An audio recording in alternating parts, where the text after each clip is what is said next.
He's lying. Get a Julie he said chance. it. Is he lying? Be gentlemanly, please. We have a lady who's not spoken. Julie, be waiting very patiently. Your view of this?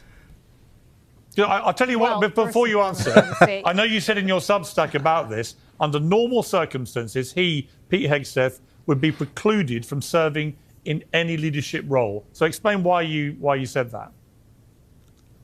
Well, I will explain in 1 second. Let me go back to something that was said in the very beginning, that he spent more than 10 years at Fox News, and that's what qualifies him to be in this position that he wants to be in. I spent more than 10 years at Fox News.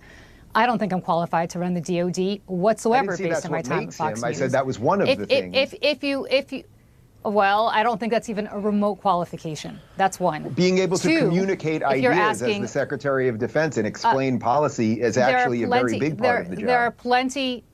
There are plenty of qualified Republicans out there who can run the DOD, who also are good on television. It does not need to be Pete Hegseth.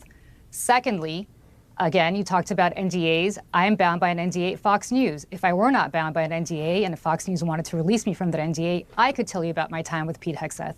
Unfortunately, that's not possible. But I will say that the reason that there are so many people who anonymously came forward at Fox News is that because they're also bound by confidentiality provisions, which 1/3 of all American workers need to sign on their first day of work. And if they were to go public, they could get sued. The reason this accuser is not heard from is because, according to the New Yorker, she tried desperately to meet with Joni Ernst on the committee, and Joni Ernst turned her down.